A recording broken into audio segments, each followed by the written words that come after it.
Hi, this is Jabari from the YouTube channel From Nothing. I'll be guest narrating today and show you the family tree of the Solomonic dynasty from Ethiopia. The Solomonic dynasty claims to be the oldest dynasty in the world and traces its roots all the way back to the biblical king of Solomon.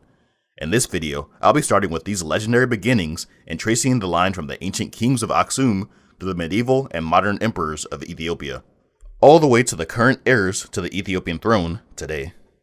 I'll be using this family tree chart designed by Matt, which can be downloaded for free using the link in the description.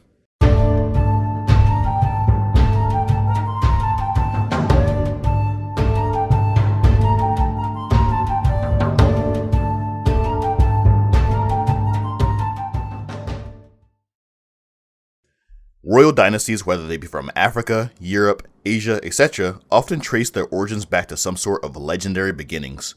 For example, Denmark traces its royal family back to the legendary Viking named Ragnar Lodbrok, and the Imperial House of Japan traces its lines back to a legendary emperor named Jimmu.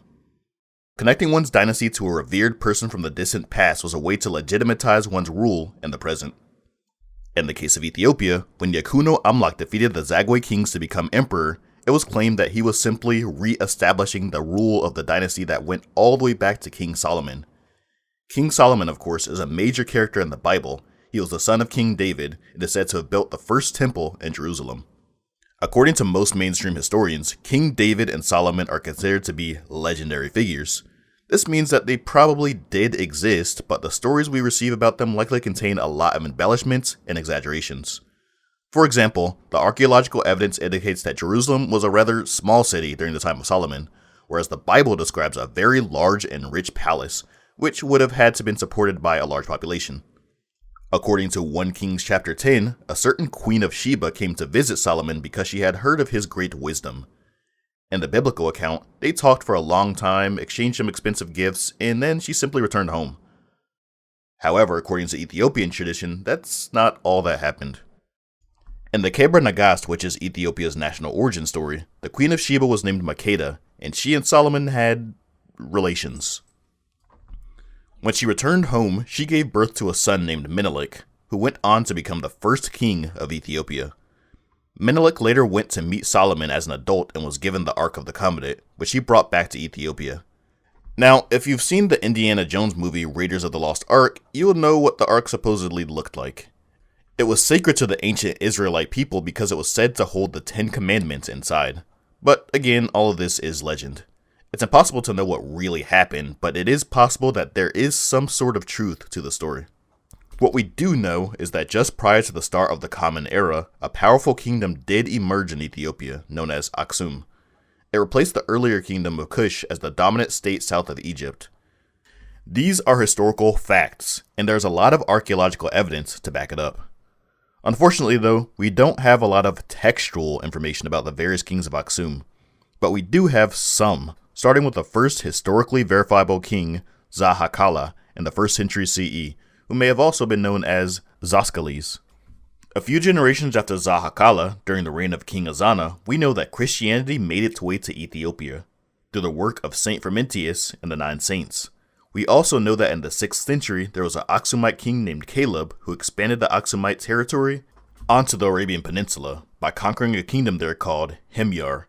It is important to note that by this point, there was regular trade going on between Ethiopia and India, and Aksum was considered one of the greatest powers of its day. According to oral tradition, the Aksumite kingdom came to an end in the 9th century during the reign of King Dil Naud. Supposedly, an evil queen named Gudit destroyed Aksum, burning all of its churches, and had all male members of the royal family killed. She then went on to reign for about 40 years. After Gudit, we get the Zagwe dynasty, which ruled Ethiopia for over 300 years. Their first king, Maratakla Hamanat, married the daughter of the last king of Aksum in order to provide continuity.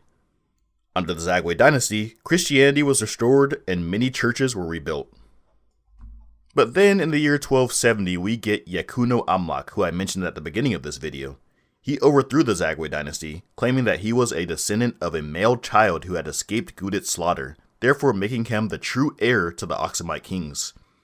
The Solomonic dynasty was thus established and would go on to rule Ethiopia for the next 700 years. So, even if we can't say for certain whether or not the Solomonic line goes all the way back to King Solomon, we do know for certain that it goes back at least to 1270, and as far as dynasties go, that still makes it one of the oldest and longest reigning dynasties in world history. The Ethiopian word for king is Negus, but during the reign of the Solomonic dynasty, the rulers of Ethiopia started using the title Negusa Nagast instead, which means king of kings, and was therefore equivalent to the word emperor. There were a lot of Solomonic emperors of Ethiopia, so I'm not going to go through each one. Instead, we're just going to hit some of the highlights until we get closer to the present.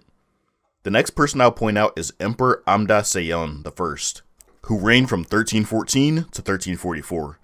He greatly expanded Ethiopia's territory, and it was during his reign that the Kebra Nagast and several other great works of Ethiopian literature were written. A couple of generations down from Amda Seyon, we get Zara Yacob, which means seed of Jacob.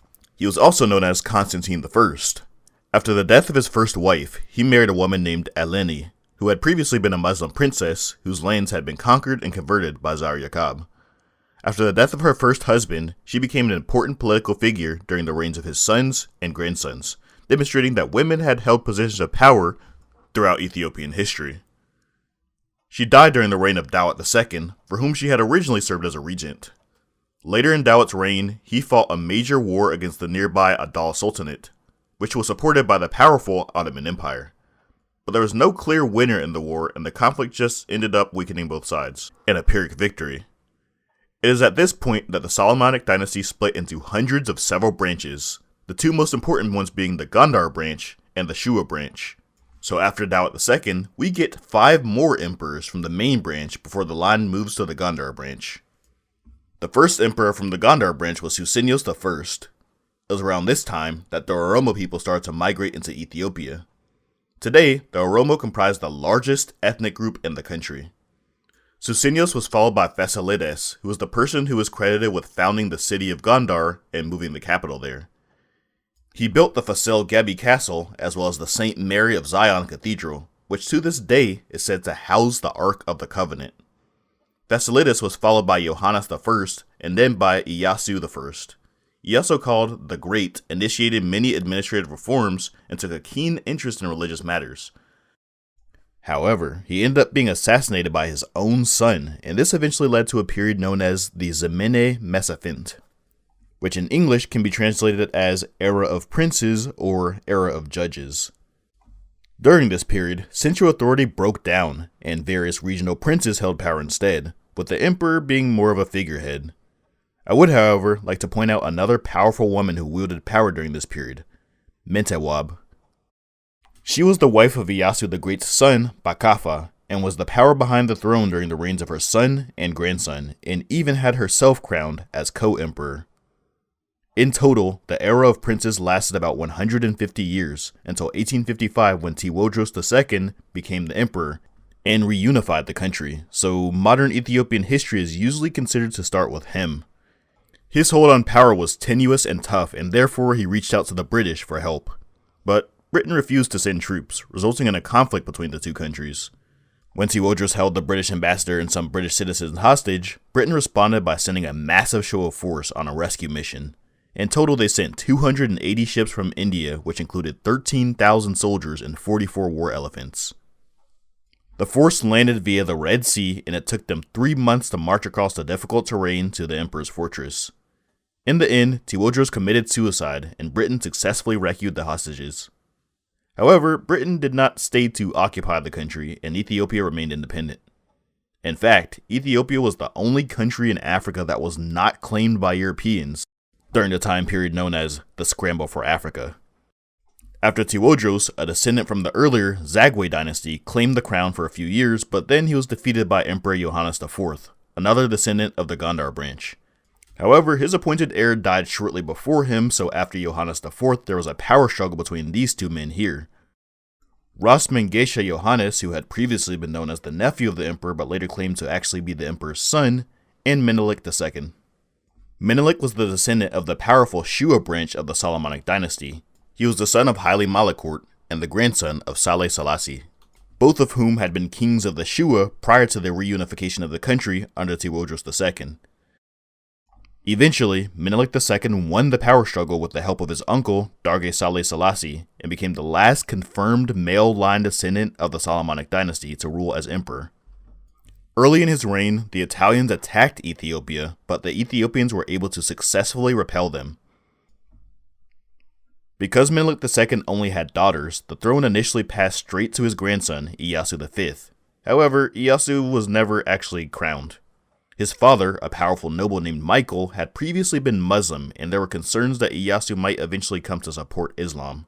Therefore, his aunt Zuditu became the reigning empress instead. She had been married to the heir of Johannes IV that I mentioned earlier. However, since Ethiopia had always been ruled by a male, Zuditu was given a regent. The regent was this man here, originally known as Rastafari Makanin. Rastafari was the member of the Shua branch as well, but through a female line. So when Empress Zuditu died, he became emperor under the name Haile Selassie I. There was actually another person, Ras Kassa, son of Darge Saleh Selassie, who had a better claim, but Ras Kassa chose to support Haile Selassie. Haile Selassie ended up becoming one of the most dominant figures in African history during the 20th century. He is also one of the few people in recent history to have an entire religion named after him. Rastafarianism developed in Jamaica in the 1930s and became widely known in the 1970s through reggae artists like Bob Marley. Rastafarians believed that Haile Selassie was the Messiah, a reincarnation of God, kind of like Jesus, but it's important to note that he himself did not believe this. Turning our attention back to history, early in the reign of Haile Selassie, the Italians returned and tried once again to conquer Ethiopia. This time they were more successful, and therefore the emperor had to escape to Britain, where he remained in exile until 1941. Therefore, from 1936 to 1941, the title of emperor was also claimed by the King of Italy, Victor Emmanuel III. But during World War II, the British helped Haile Selassie take back his country, and he went on to reign for another 33 years, up to 1974. In that year, the country was taken over by communists who were known as the Derg. Haile Selassie's son was briefly declared emperor, but by 1975, the monarch was considered abolished. The exact details of what exactly happened to Haile Selassie were not known until the 1990s, when the various communist regimes around the world fell, including the one in Ethiopia. At that time, it was discovered that Haile Selassie had been assassinated in 1975. In the year 2000, he was therefore given an elaborate state funeral since he was not given one back when he died. Today, Ethiopia is a democratic republic, but the Solomonic dynasty lives on, through Haile Selassie's branch. His grandson, Zira Jacob, is the most senior heir to the former throne. However, his cousin, Prince Ermia, serves as president of the Crown Council and officially represents the former monarchy when needed. So that was a look at the Solomonic dynasty. If you're interested to learn about more African dynasty, Matt's got a playlist for that. I also invite you to check out my own channel, From Nothing, for more videos about African history, as well as the channel Hidden History, which has several videos about Ethiopia in particular. Big shout out to Hidden for helping give feedback on the script. You can find the links to all these things in the description. Thanks for watching.